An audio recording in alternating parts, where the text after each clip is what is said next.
Donc, bonjour à tous. Pour introduire ce chapitre sur probabilité et échantillonnage, on va commencer par quelques petits rappels de base qui vont être utiles.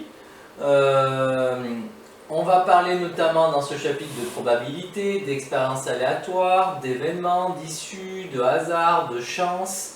Rappel à connaître sur les probabilités.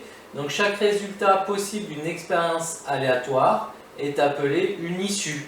Exemple, quand je lance un dé, c'est une expérience aléatoire. Chaque résultat possible, donc chacune des faces, c'est une issue. 1 est une issue possible, 2, 3, 4, 5, 6, si on parle du même dé, du dé classique à 6 faces. Ce sont des issues possibles de cette expérience aléatoire qui consiste à lancer un dé. Si on répète un grand nombre de fois une expérience aléatoire, on observe que la fréquence de réalisation d'une issue donnée se stabilise autour d'une valeur qui est la probabilité de cette issue. Petit à petit, par exemple, si vous lancez 1000 fois un dé équilibré à 6 faces, numéroté de 1 à 6, et que vous représentez la fréquence de 4 obtenue, du nombre de lancers depuis le début de l'expérience, alors au début, il va y avoir ce qu'on appelle une fluctuation. Mais plus vous allez faire un nombre de lancers important, plus votre fluctuation va se réduire et votre fréquence du 4 va se rapprocher de la fréquence théorique de 4 qui serait de 1 sixième, puisque cette fréquence va stabiliser autour de 0,17, 1 sixième. On en déduit que la probabilité d'obtenir un 4 serait d'environ 0,17, ce qui est cohérent avec l'intuition de dire qu'elle vaut 1 sixième.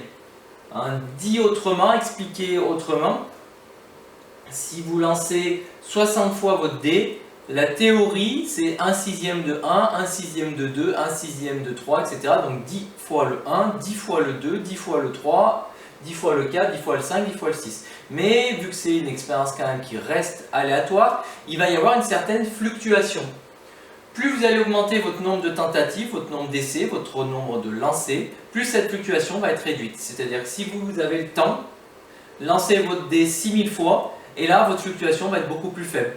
Vous allez vous rapprocher d'environ 1000 fois le 1, 1000 fois le 2, 1000 fois le 3, 1000 fois le 4, le 5 et le 6. Même s'il va encore quand même y avoir un aspect aléatoire, on ne va pas forcément tomber sur 1000 piles, mais il y a peu de chances que vous, sur 6000 lancés, que vous fassiez que 10 fois le 1. Sinon, c'est que votre dé, il a de grandes chances d'être truqué. En fait, cette loi s'appelle la loi des grands nombres, qui se cache derrière ça. C'est-à-dire que sur un grand nombre de lancers, votre fréquence observée va se rapprocher de votre fréquence théorique. Il faut avoir en tête qu'une probabilité, c'est toujours un nombre compris entre 0 et 1. Une probabilité négative, c'est un non-sens, ça ne veut rien dire, donc vous êtes sûr de vous tromper. Une probabilité plus grande que 1, pareil, mathématiquement, ça ne veut rien dire. Soit il n'y a aucune chance, la probabilité est nulle, soit vous êtes sûr de votre coup, probabilité de faire un chiffre compris entre 1 et 6 quand vous lancez votre dé. Bon, à moins que vous considérez la possibilité de perdre votre dé en l'ensemble, mais si on enlève les cas un peu absurdes comme ça, vous lancez votre dé, vous êtes sûr de faire un nombre entre 1 et 6. Donc probabilité de 1.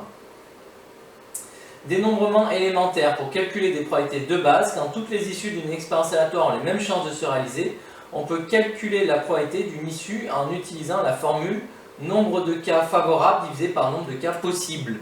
Exemple, quand vous lancez votre dé, si vous voulez avoir la probabilité de faire un nombre pair, nombre de cas favorables, il y en a 3, le 2, le 4 et le 6. Nombre de cas possibles, il y en a 6. Donc la probabilité, ça serait 3 sixièmes ou 1 demi. Et là, on a le droit de faire ce calcul-là parce qu'on a des probabilités qui ont la même chance de se réaliser, des phases qui ont la même chance de tomber. On dit qu'on est en situation d'équiprobabilité. La somme des probabilités de toutes les issues d'une expérience aléatoire vaut 1. Toutes les issues, quand je lance mon dé, c'est le 1, 2, 3, 4, 5, 6. Vous additionnez la probabilité de ces 6 issues, ça doit faire 1. Parce que vous êtes sûr que votre dé, justement, il va faire un nombre compris entre 1 et 6. Donc la somme de toutes les probabilités dans une expérience aléatoire, elle vaut 1. Alors, exemple différent de mon dé, si vous avez une urne opaque qui contient 10 boules indiscernables au toucher, une bleue, 3 oranges, 5 mauves et 3 vertes, alors on est en situation d'équiprobabilité par rapport aux 12 boules, pas par rapport aux couleurs. Chaque couleur n'a pas la même probabilité de se réaliser, on va le voir. Par contre, chacune des 12 boules a la même probabilité d'être tirée. Vu qu'il y a une bleue, la probabilité d'avoir du bleu est de 1 sur les 12, 1 douzième. 3 oranges, donc 3 sur 12. 5 mauves, donc 5 douzièmes, et 3 verts, 3 sur 12. Si vous additionnez ces 4 probabilités-là, alors ça doit faire 1, parce que quand vous tirez une boule dans cette urne, vous êtes sûr d'avoir soit une bleue, soit une orange, soit une mauve, soit une verte. Donc la somme des 4 probabilités, des 4 couleurs, doit être égale à 1. Si quand vous faites la somme des probabilités, vous trouvez plus que 1, c'est qu'il y a un souci quelque part, donc revoyez vos calculs et relisez-vous.